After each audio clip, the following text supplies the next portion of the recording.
In 1865, a 25-year-old accountant bid $72,500 in a private auction for a business his own partner believed was a dead end. Everyone in that room thought he had lost his mind. That single BET would become the foundation of the largest personal fortune in modern history. But what looked like madness was something far more calculated, forged by a con artist father who taught his son to trust no one, and a mother who tracked every penny as though survival depended on it. To understand Rockefeller's wager, you have to start with the man who raised him. William Avery Rockefeller, known to neighbors as Devil Bill, was never far from trouble. He drifted from town to town across upstate New York, selling fake cures and making promises he never meant to keep. At home, he boasted about his tricks, bragging that he cheated his own sons whenever he could. He would say, "I cheat my boys every chance I get. I want to make them sharp." He turned the family dinner table into a lesson in suspicion. John, the second son, learned early that trust was a luxury he could not afford. Every coin, every favor, every smile might be part of a game he did not know he was playing. But John's mother, Eliza, offered a different kind of lesson. Where Devil Bill created chaos, Eliza brought order. She recorded every penny spent, teaching John to do the same. The family's finances were tight, and Eliza's discipline bordered on obsession. She repeated the old proverb, "Willful waste makes woeful want," as if survival depended on it. John took the message to heart. By age 12, he was keeping his own small ledger, tracking the money he earned from chores and lending it out at interest. He watched as his mother stretched every dollar, never letting a single cent slip through her fingers. The push and pull between his parents shaped more than John's habits. Devil Bill's betrayals bred a hunger for control, a conviction that safety could be built brick by brick if every risk was measured and every detail counted. Eliza's thrift became his armor. Even as the family moved again and again, fleeing creditors or chasing Devil Bill's next scheme, John clung to his ledgers. He learned to see the world as a series of calculations, every person a potential rival, every transaction a test. Later, when he faced decisions that others called reckless, the memory of those early lessons never left him. For Rockefeller, control was not just a strategy, it was a way to keep the chaos at bay. In the autumn of 1865, the air in Cleveland was thick with the scent of oil and uncertainty. John D. Rockefeller, just 25 years old, sat across the table from Morris Clark, his senior partner and chief rival in a business that had outgrown its original ambitions. Their partnership, once built on shared risk and cautious optimism, had soured. Clark favored the wild swings of oil speculation, and Rockefeller trusted only in method, calculation, and the steady churn of refining. The two men could not agree on the future, and the business, sprawling, profitable, and paralyzed by distrust, had become a battleground for control. Negotiations broke down. The only way forward was a complete parting of ways. The refinery's fate would be decided by a private auction, a silent contest of nerve and conviction. Each partner wrote the price he was willing to pay for full ownership on a slip of paper. The numbers were revealed. Rockefeller's offer was $72,500. It was an enormous sum, more than most men could imagine risking on a single decision. For context, the average laborer earned less than $500 a year. Clark hesitated. The price was higher than he expected, perhaps higher than he could match. He folded, leaving Rockefeller the sole owner of the refinery, and with it the power to shape its destiny. Clark's retreat was more than a business loss, it was a psychological surrender. He had underestimated the force of Rockefeller's resolve. The moment the deal closed, Rockefeller stepped into a new role, not just as a partner, but as an absolute master of his enterprise. He was now responsible for every dollar of debt, every barrel of oil, every error, and every triumph. The risk was total. If the market collapsed, if the gamble failed, he would be ruined. But Rockefeller saw only the opportunity.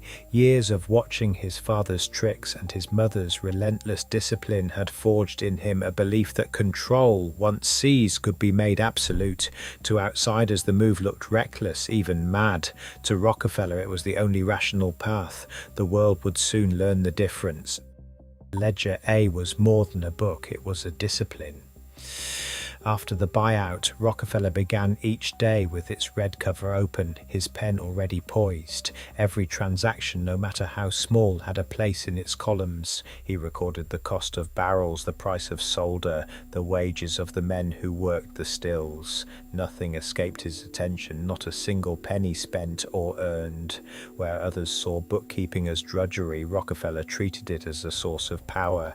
The numbers told him where waste hid, where margins thinned, where opportunity might be lurking in plain sight. He was not satisfied with rough estimates. If the refinery used solder to seal oil barrels, he wanted to know exactly how much. One evening, Rockefeller noticed that coopers were using more solder than seemed necessary. He called them in and asked for a demonstration. The men dripped molten solder along the seams, but Rockefeller watched closely, counting each drop. He insisted on an experiment. Could the barrels be sealed tight with less? They tried 40 drops, then 39. The barrels held firm. Rockefeller issued a new order, 39 drops, no more, no less. The savings were tiny per barrel, but multiplied by tens of thousands, they became a quiet fortune. He logged the difference in Ledger A, tracking the effect over weeks and months. This relentless attention to detail was not just habit, it was a mindset. Ledger A became Rockefeller's portable model for efficiency, a system he could scale as his empire grew. The discipline he applied to pennies became the foundation for controlling millions. For Rockefeller, precision was not just about thrift, it was about building a world where nothing was left to chance and every advantage could be measured, tested, and repeated. In 1872, as rivals scrambled to survive the oil rush, Rockefeller was already playing a different game. The South Improvement Company, a name that meant little to most, quietly rewrote the rules of competition. At its core stood a secret pact. Select refiners, Standard Oil chief among them, joined forces with the Pennsylvania, New York Central and Erie railroads. The deal delivered more than just discounted shipping. It created a three-pillar system, rebates, drawbacks and intelligence that tilted the entire market. The first pillar was the rebate. For every barrel of oil Rockefeller shipped, the railroads paid him back up to 71 cents, sometimes nearly half the posted rate. But the true edge came from the second pillar, the drawback. Whenever a competitor shipped oil, the railroads handed Rockefeller a cut up to 50 cents per barrel directly from his rivals' transport bills. This meant Standard Oil profited not only from its own shipments, but from every barrel that left Cleveland, no matter whose name was on the invoice.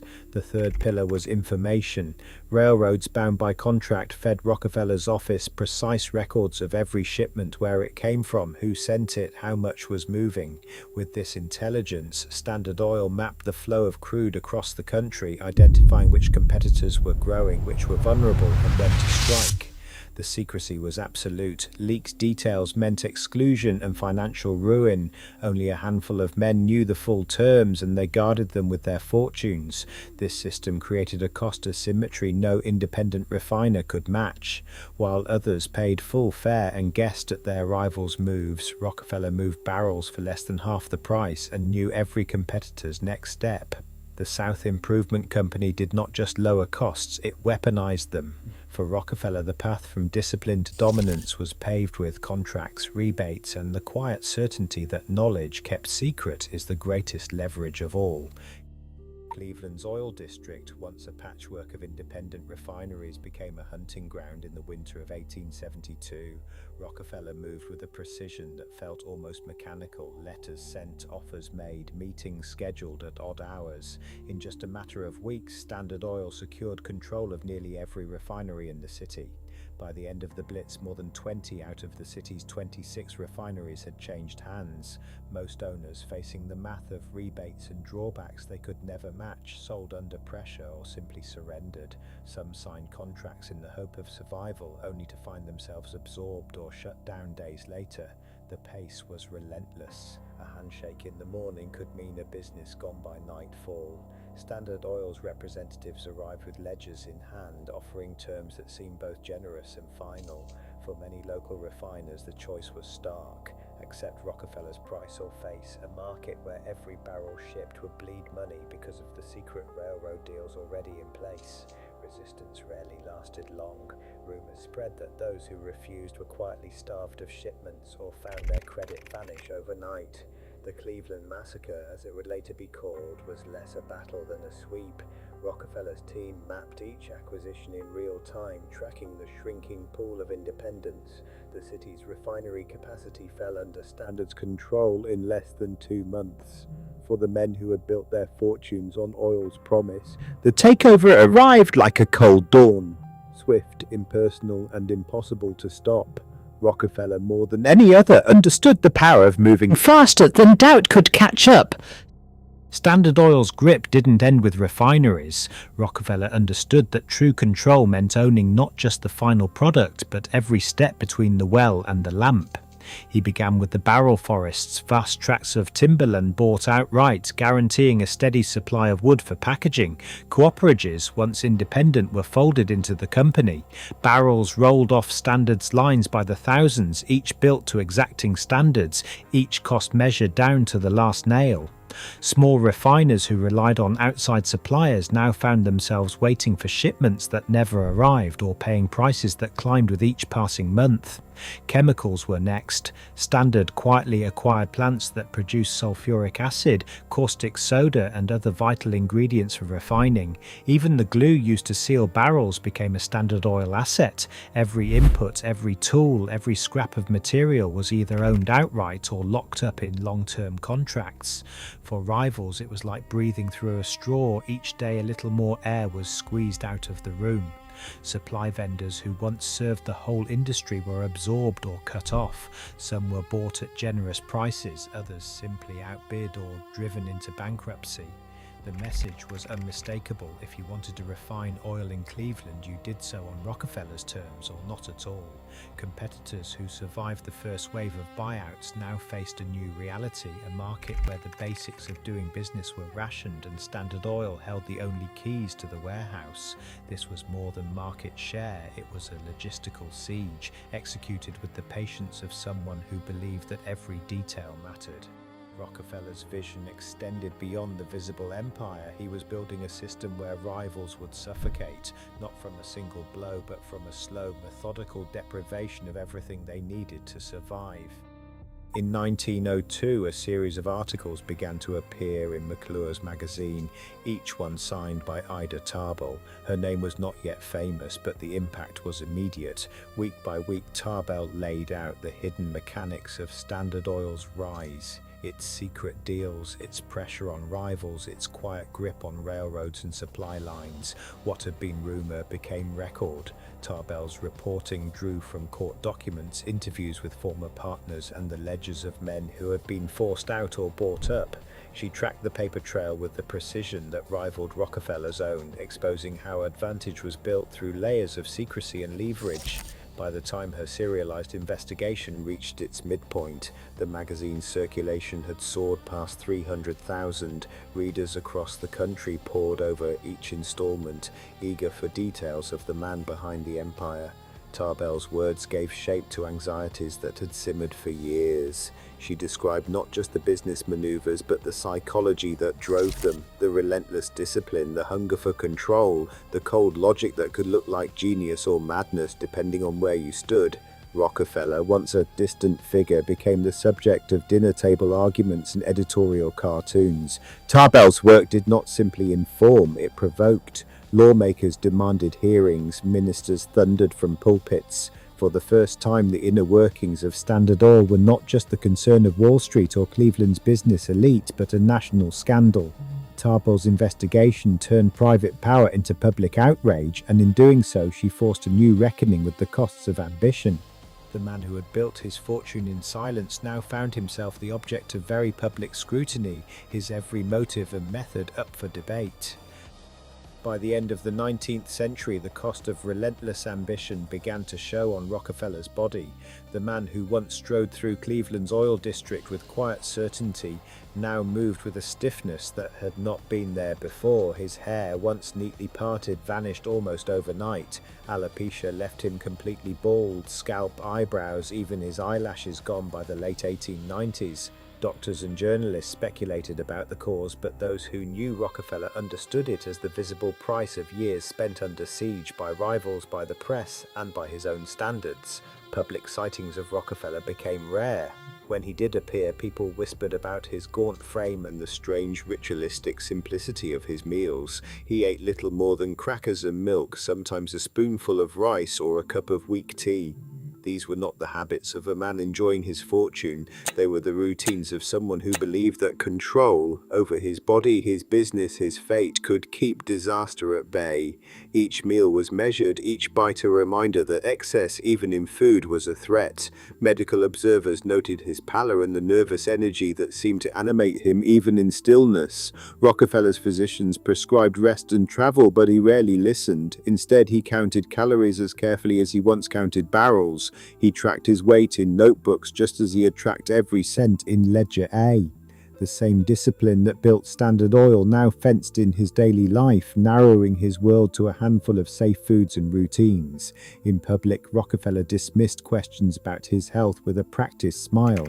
Privately, he admitted to friends that sleep came only in fits and that his mind raced with calculations long after midnight.